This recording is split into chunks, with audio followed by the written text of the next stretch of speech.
자, 세 번째 썰 한번 가보도록 하겠습니다. 댓글 컨텐츠고 영상 제목, 가계부채가 어무시하다는 말로는 표현이 안 될 정도로 단위가 큽니다. 노년층 현금성 자산이 극히 적고 라는 영상의 단위 댓글입니다. 여러분, 가계부채가 무슨 말인지 알죠? 가계부채 할 때 이제 가짜가 집 같다죠. 쉽게 말해 집에 있는 부채, 여러분 집에 있는 빚이에요. 빚. 여러분 가정에 있는 빚. 그러니까 가족 구성 한 명이 빚이 아니라 여러분들 뭐 혼자 사는 게 아니면 대부분 이제 엄마 아빠 뭐 형제 있을 거 아니야. 그 형제 다 합쳐서 있는 집안에 있는 빚입니다. 우리나라 같이 문제가 뭐냐 하면 각 집안마다 이 가계부채가 다 있어요. 없는 집도 있겠지만 가계부채가 너무 많은 집도 있습니다, 이게. 근데 문제는 이 가계부채 있는 집안이 가계부채가 줄어들지 않습니다. 오히려 늘어나고 있습니다. 쉽게 말해 부채가 있는 사람이 빚을 못 갚고 있어요. 이런 현상은 뭐 비단 가계부채뿐만 아니라 여러 분야에서 좀 나타나는 현상이긴 합니다. 뭐 예를 들어서 주담대 대출 받으신 분들, 사실 가계부채 대부분이 주담대 집 살려고 대출 받으신 분들. 근데 그 가운데 연끌하신 분들 많이 있잖아요. 지금 연끌하신 분들이 그 연끌한 그 대출금은 제대로 갚기가 점점 어려워지고 있습니다. 그럴 수밖에 없는 게, 일단 물가는 계속 올라가잖아요. 물가는 계속 올라가는데 거기다가 원금이자도 많이 올라갔어요. 그러다 보니까 내가 나가는 돈도 많아지고, 거기에다가 이제 아파트 거래는 잘 안 돼요. 진짜 안 돼. 정말 좋은 자리 말고는 안 돼요. 또 안 좋은 건 뭐냐 하면 그 연끌하시는 분들 직장이 지금 불안불안하다는 거죠. 예. 대표적으로 한 군데를 꼽자면 저희 화성 동탄을 꼽을 수 있는데, 동탄은 대부분 삼성전자 다니신 분들이 많이 있는데 요즘 삼성전자 분위기 안 좋잖아요. 직원 수를 상당히 많이 내보낸다고 이미 언론에서 기사가 나왔죠. 그럼 진짜 내보낸다는 겁니다. 그럼 어떤 나이대 사람들이 많이 나갈까? 보통 한 40대 분들 많이 나가겠죠. 나가기 싫어 나가야겠죠. 근데 그분들 중에 상당수가 연끌하신 분들이 없을까요? 굉장히 많겠죠. 굉장히. 내가 봤을 때는 아마 집 산다고 한 5억 정도는 대출 받았을 거야. 대출 받을 땐 좋았겠지. 근데 문제는 이제 희망퇴직을 하고 나올 수도 있다는 거죠. 예. 그럼 나오면 뭐 할 거냐는 거지. 그리고 뭐 대기업 다녀도 현금 자산 많은 분들 그렇게 많지가 않아요, 여러분. 대기업 다니면 또 버는 만큼 또 쓰게 돼 있습니다. 예. 그래서 나가면 낭패 보실 분도 많아요, 지금. 연끌하신 분들 중에. 불안불안하죠, 이게. 그리고 이제 지금 비투하신 분도 많이 있고. 쉽게 말해 일반 서민들이 돈이 없어요. 돈이 없습니다.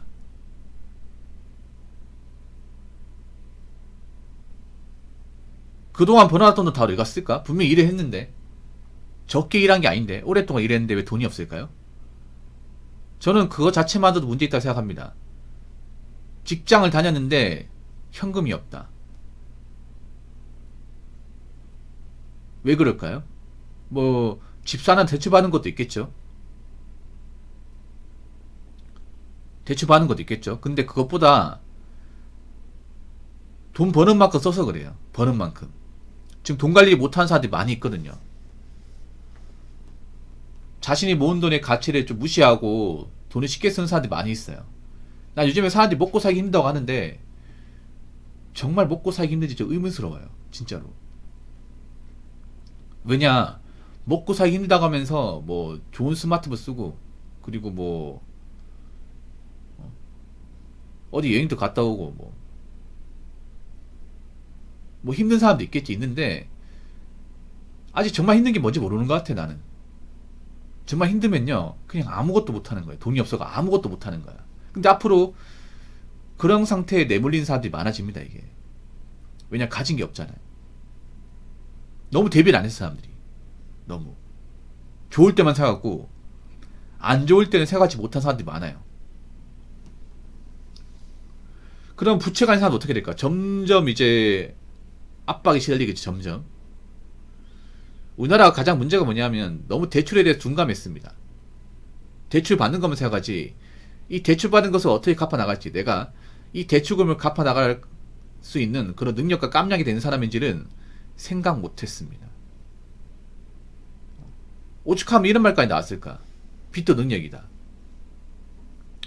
빚지는 것도 능력이다.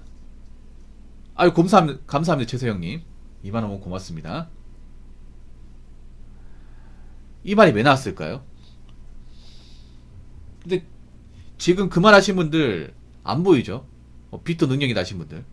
근데 정말 빚지는 것도 능력이라고 많이 나오려면 그 빚진 것을 갚아야죠.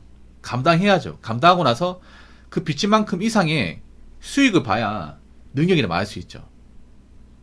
근데 벌써부터 허덕이시면 어떡합니까? 벌써부터 숨차시면 어떡하나요?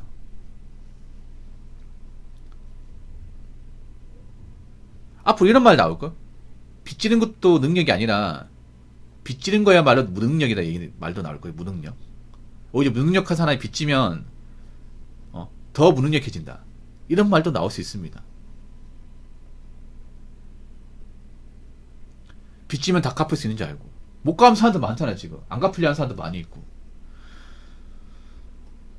거기다가 우리나라 또 문제가 뭐냐 하면 지금 노후 대비가 안 된 사람들이 많아요. 일반 서민들 중에 노후 대비 안 된 사람도 많아. 국민연금도 제대로 이제 가입 안 돼 있고, 그리고 노후 자산도 얼마 없어요. 집이 전부죠. 뭐 집도 팔리지도 않는데 그거. 그래서 나이 먹어서 일하시는 분 많이 있죠. 보통 나이 먹어서 하는 일이 편한 일이 아닙니다. 대부분 어떤 고용이 안 좋고 페이가 적고 좀 몸이 뻐근한 일이에요. 여러분도 나이 먹고 돈 걱정하면서 노후 걱정하면서 그렇게 살고 싶어요? 남한테 아쉬운 소리 하면서? 근데 그렇게 사실 분도 많이 있습니다. 저는 눈에 얘기했지만 차라리 젊을 때 돈을 벌었으면 벌었지 나이 먹고 있잖아요. 근근히 먹고 살고 싶진 않습니다. 그게 얼마나 처량한 건지 알기 때문에. 여러분 젊을 때 돈 없는 건 불쌍한 게 아니야. 진짜 불쌍한 건 나이 먹고 돈이 없는 거야. 나이 먹고 돈 없어가지고 정말 삶의 질이 떨어진 상태에서 사는 거예요. 근데 앞으로 그런 사람들이 많아집니다. 이게. 왜냐? 너무 대비를 안 했습니다. 너무 안일하게 생각했습니다. 사람들이 워라밸에 빠져가지고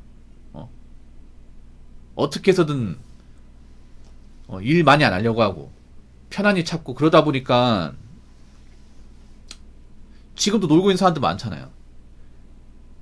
말로는 힘들다고 하지만 왜 놀고 있어? 노는 게 편하니까 놀고 있는 거야, 여러분.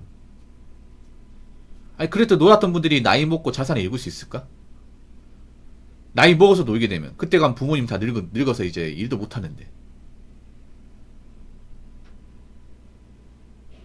여러분 있잖아요. 그건 피해야 돼.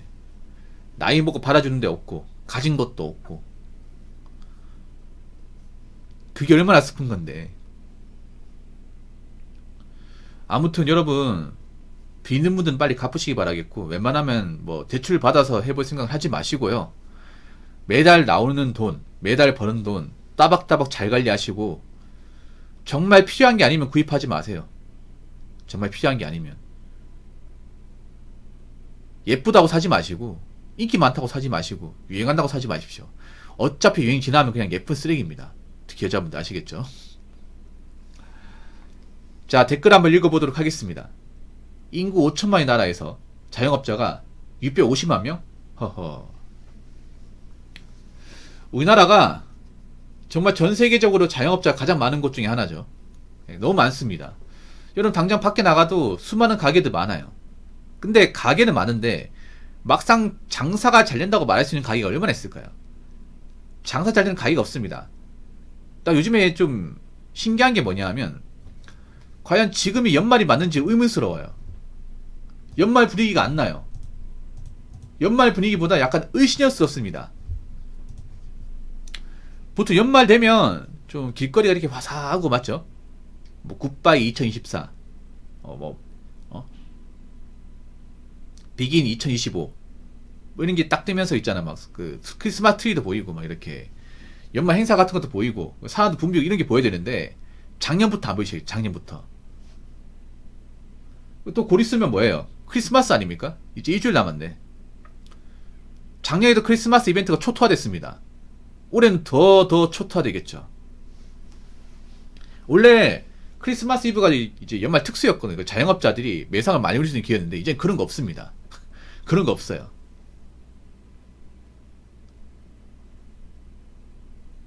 사실 자영업자 죄송하지만 좀 없어져야 됩니다. 없어져야 돼요. 사람들이 먹고 살기면 어떻게 돼요? 사 먹는 것부터 줄이게 됩니다. 사람들이 사 먹어야 먹고 사는 게 뭐예요? 자영업 아닙니까? 근데 안 사 먹으면 어떻게 돼? 못 버티는 거죠, 이게. 여러분 더 웃긴 게 뭔지 아십니까? 카페가 우리나라에 몇 개 있는지 아세요? 10만 개가 넘습니다. 10만 개가. 무슨 씨. 편의점보다 2배 더 많아요. 제가 얘기했잖아요. 저번에 편의점보다 카페가 더 많다고. 카페가 더 많아. 근데 그 중에 잘 되는 카페가 얼마나 있겠어. 그리고 사람들이 먹고 살기 힘들면 커피 매일 사 먹을까? 안 사 먹어. 왜냐? 우리 카페에 커피를 안 먹어도 먹을 때 많잖아요, 여러분. 먹을 때 많습니다. 맞잖아요. 뭐 자파인 커피 마셔야 되고 편의점 커피 마셔야 되고 미스 커피 마셔야 되고 아니면 회사마다 커피 머신 있는데 많이 있거든요. 그럼 그걸로 먹어도 돼. 뭐 밖에 파는 커피가 특별히 맛있다고 그런 것도 아니에요, 이게. 그래서 지금 자영업자 많은데 지금 여기서 자영업자 650만 중에 잘 되는 곳은 한 50만밖에 안 될 겁니다. 50만.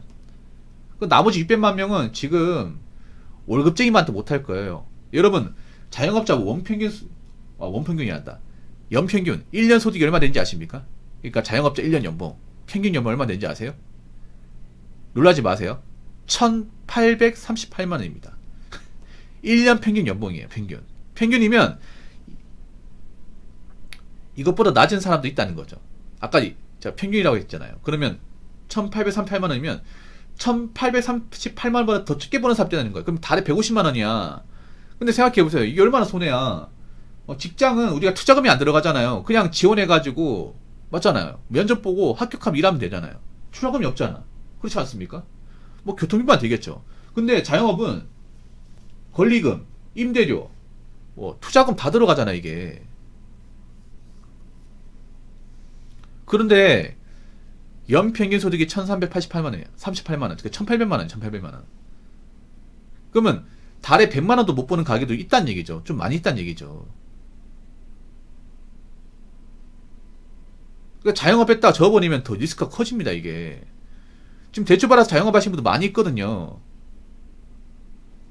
지금 자영업 했는데 돈을 못 벌고 적자가 나가지고 추가 대출 받는 사람도 많이 있습니다. 추가 대출 왜 받습니까? 빚도 못 갚는데.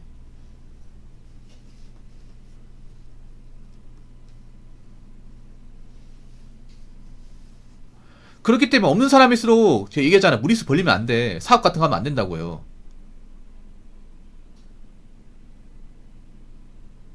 그래서 더 이상 자영업으로 뛰어드는 일이 없어야 됩니다.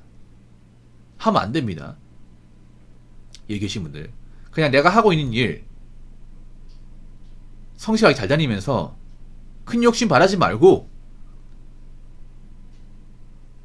가진 것 잘 쪼개가지고 미래를 대비하셔야 돼요. 무슨 말인지 아시겠죠? 자, 이상으로 세 번째 썰 마치도록 하겠습니다.